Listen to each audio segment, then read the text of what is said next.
Hello everyone, आज है 20 जून और आज इस वीडियो में हम बात करने जा रहे हैं वेदांता के बारे में।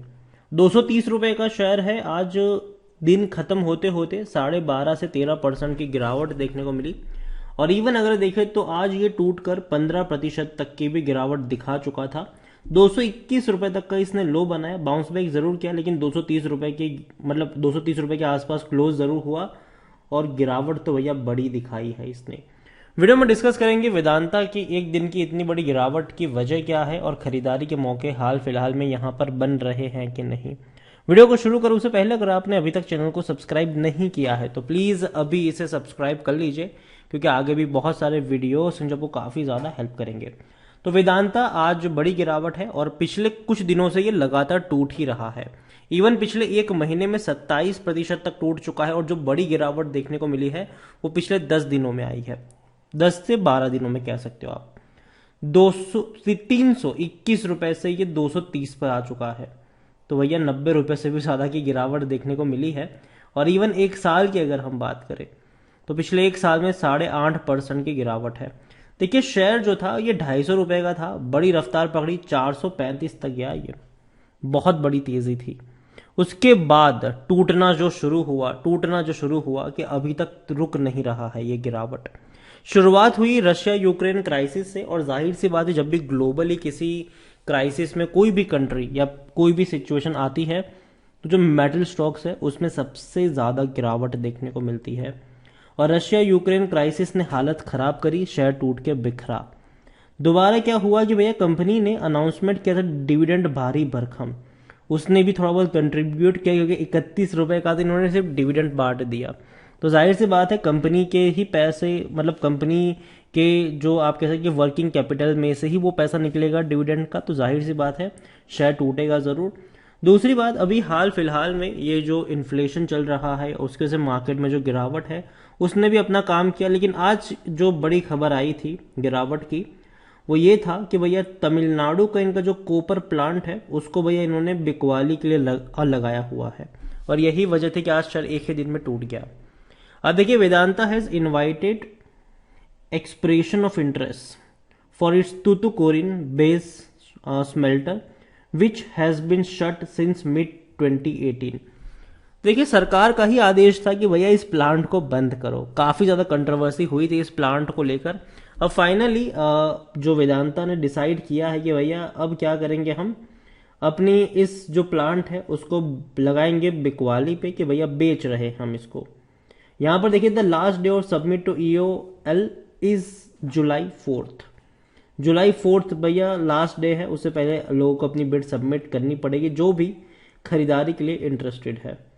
अब देखिए, यहां पर Vedanta has issued an advertisement inviting bids for unit Sterlite copper which accounted for 40% of India's copper output before it was close.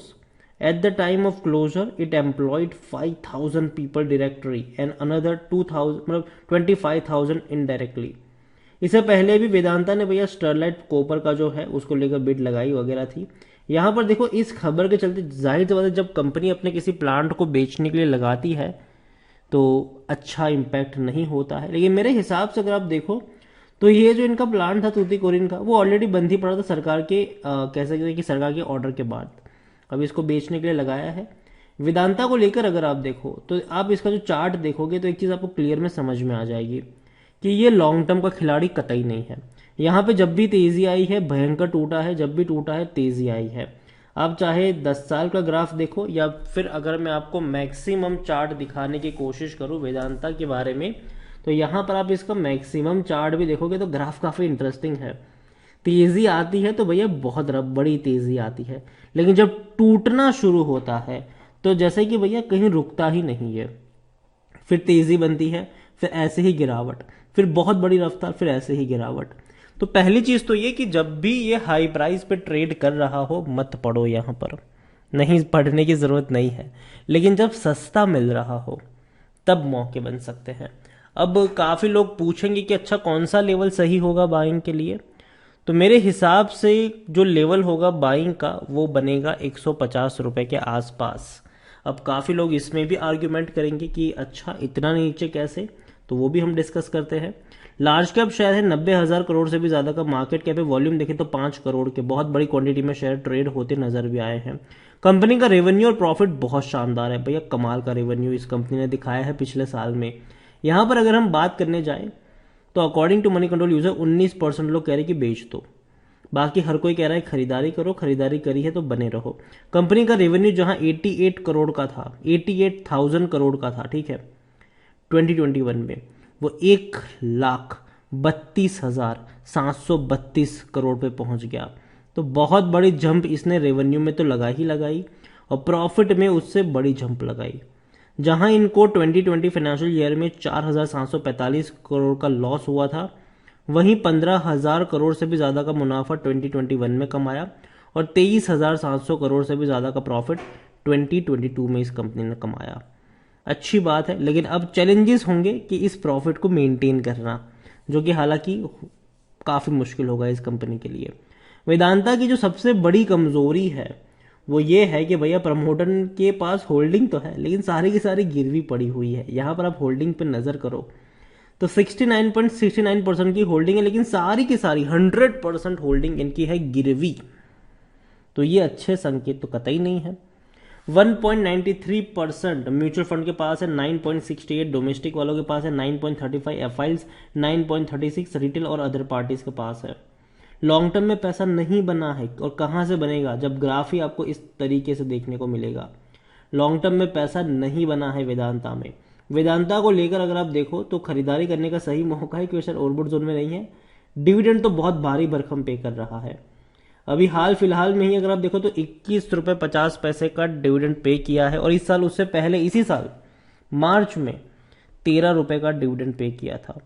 पिछले साल 2 बार इसने पे किया था, 18 रुपए 50 पैसे और 13 रुपए 50 पैसे। तो कह सकते हो कि इसी साल ऑलरेडी इसी पिछले 6 महीनों के ही अंदर कह लो आप इसको, साल भी खत्म नहीं हुआ है, इसने कितना डिविडेंड पे किया, तकरीबन 45 रुपए का डिविडेंड। तो जाहिर सी बात है कि 45 रुपए का जो डिविडेंड पे किया है उसका भी इंपैक्ट होगा शेयर की गिरावट में। रशिया यूक्रेन क्राइसिस टूटेगा, इन्फ्लेशन टूटेगा और अभी ये जो खबर आई है तो उसका भी इंपैक्ट देखने को मिलेगा यहां पर। तो वेदांता मैं बाइंग की रिकमेंडेशन अभी नहीं करूंगा क्योंकि जब भी हाई प्राइस पे ये रहा है ये टूटा है, जब भी सस्ता मिला है ये दौड़ा है। कंपनी मेरे हिसाब से बर्बाद होने वाली कंपनी नहीं है, काफी बड़ी कंपनी है वेदांता, लेकिन काफी बड़े क्राइसिस से गुजर रही है हाल फिलहाल में। तो इसीलिए अवॉइड करिए अभी के लिए, और जो मौके बनेंगे वो 150 के आसपास ही होंगे। वो लेवल सस्ता नजर आता है मुझे, इसीलिए मैंने ये वो लेवल आपको बताया है। अब काफी लोग कहेंगे 150 तो कभी नहीं जाएगा, भूल जाओ, ठीक है भैया, ना ही जाए, क्या फर्क पड़ता है। मार्केट में और भी अच्छी कंपनियां हैं जो सेफ कंपनियां हैं, जहां पर पैसा बनने के चांसेस हाई है, तो वहां पे पैसा लगाना चाहिए। मेटल कंपनियां तभी खरीदो जब वो बहुत सस्ती मिल रही हो, ठीक है, जब महंगी मिल रही हो तब खरीदने का फायदा नहीं है।